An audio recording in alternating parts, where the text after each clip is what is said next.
তিনটা জিনিস মানুষের, তিনটা জিনিস যায়, দুইটা জিনিস ফিরে আসে, একটা মানুষের সঙ্গে থাকে দন। আপনারা মনে মনে ভাববেন দন কোথায় গেল এই মানুষটার সঙ্গে। আচ্ছা, আমরা খবর খনন করি, খনন করতে সময় কিছু জিনিসের প্রয়োজন হয়। কি জিনিসের? কুদাল, তারপরে শাবল, তারপরে মুগুর, তারপরে দা। লাগে কি না? এইদিকে লাগে না? এগুলা দনের মধ্যে গণ্য। আরেকটা আছে, এটাও দনের মধ্যে গণ্য। আগে তো লাকড়ি ছিল, এখন স্টিলের। সেটার নাম আপনাদের দিকে কি বলেন? খেউর। এটাও কিন্তু দনের মধ্যে গণ্য। দফন করার পরে খেউর নিয়ে আসা হয়, মুগুর, কুদাল, তারপরে শাবল নিয়ে আসা হয়, টুকরি যদি থাকে সেটাও কিন্তু নিয়ে আসা হয়, কোনটা কিন্তু রাখা হয় না। দন আপনার সঙ্গে গেল, কিন্তু এই দন আবার তার নিজের জায়গায় ফিরিয়ে আসলো। এই যে খেউর। আচ্ছা, আপনাদের গ্রামে এইভাবে কোনো রোটেশন আছে যে প্রত্যেক মানুষের গ্রামের মধ্যে লিস্ট আছে যে 20 দিন আমার বাড়িতে খেউর থাকবে, আরো 20 দিন অন্য বাড়ি, আরো 20 দিন অন্য বাড়িতে? এইভাবে কোনো রোটেশন আছে? রোটেশন করতে রাজি আছেন আপনারা? জি বাবা, এটা না, এইটার জায়গা হইলে ইমাম সাহেবের সামনে। কোন জায়গা? মসজিদে বারান্দায়, না হইলে ইমাম সাহেবের কাবরার সামনে। এর অর্থ হইল, বাবা মালাকুল মউত যদি আসতে ওদিকে ঘুরাঘুরি করো, আমার বাড়িতে না। জি, মানুষ খেউরকে দেখে এত ভয় পায়, কিন্তু মরণকে মানুষ কোন সময় ভয় পায় না। দন গেল, দন আসলো, জন গেল। তোমার সঙ্গে দন বলতে আর একটা কথা বলি, যদি কোনো মানুষের বাবা যদি বলেন মারা যাওয়ার পরে আমার কাফনের ভিতরে 1 লক্ষ টাকা অথবা 50,000 টাকা অথবা 10,000 টাকার বান্ডিল তোমরা রেখে দিও, কোন মানুষ রাজি হইবে? জি, আমার মনে হয় কিছু মানুষ রাজি হইবে। রাজি হইবে না, তারপরে বাবা মারা গেলেন, মা মারা গেলেন, অথবা ভাই বিরোধ আত্মীয় স্বজন মারা গেল।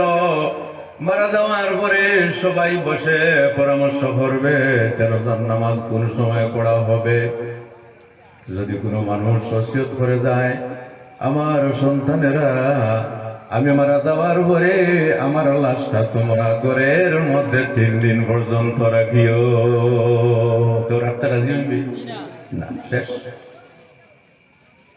লাশ ঘরে পর্যন্ত রাখতে রাজি নয়। দন গেল, বসলো আবার ফিরে। তারপরে জন তোমার সঙ্গে গেল, মারা যাওয়ার পরে সবাই খাটবে, সন্তানাদি খাটবে, পিপি খাটবে, ভাইয়েরা খাটবে, কবর পর্যন্ত পুরুষ মানুষ যাবে, জানাজার নামাজ পড়বে, দফন করবে, কিন্তু কবরে কেউ থাকবে না। থাকবে? এজন্য আমার ভাইয়েরা, হযরত ওমর ফারুক রাদিয়াল্লাহু তাআলা আনহু বলেন, কাফা বিল মউত ওয়াইজা, সবচেয়ে বড় ওয়াজ হলো মানুষের মরণের কথা স্মরণ করা। যদি কোনো মানুষ মরণের কথা স্মরণ করে, তাহলে সেটি হবে তার জন্য বড় ওয়াজ। আজকে আমাদের মরণের কথা স্মরণ হয় না, ঠিক কিনা? জানাজার নামাজে যাওয়ার পরে দেখো মানুষ কিলকিল করে হাসতেছে, সেখানে কি হাসার লাগা? আল্লাহ রাব্বি বলেন, মাম্মাতা কামাত কিয়ামাতুহু, যে ব্যক্তি মারা গেল তার কিয়ামত আরম্ভ হয়ে গেছে। আপনি আমি বুঝতে পারতেছি না, কিন্তু যে মারা গেছে সেই ব্যক্তির কিন্তু কিয়ামত আরম্ভ হয়ে গেছে। এই পৃথিবীর মধ্যে 4 জন বাদশা ছিল, গোটা পৃথিবীর মধ্যে তাদের ব্যবসায়ী চলতো। এই 4 জনের মধ্যে 2 জন মুসলিম এবং 2 জন নন মুসলিম। 2 জন মুসলিমের মধ্যে একজন হলেন যুলকারনাইন, সিকান্দার জুলকারনাইন বাদশাহ, আর একজন হলেন হযরত সুলাইমান আলাইহিস সালাম। দুইজন নন মুসলিম, তাদের মধ্যে একজন ছিল নমরুদ আর আরেকজন ছিল বুখতানাসর।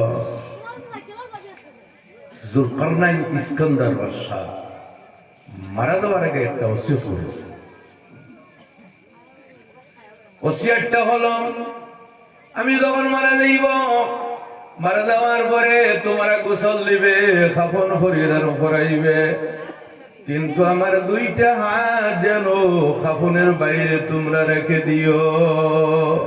কাফনের ভিতরে আমার হাতটা ঢুকাইও না, কাফনের ভিতরে রাখিও না, বাইরে রাখিও। জিজ্ঞাসা করা হলো, কাফনের বাইরে কোন কারণে রাখব?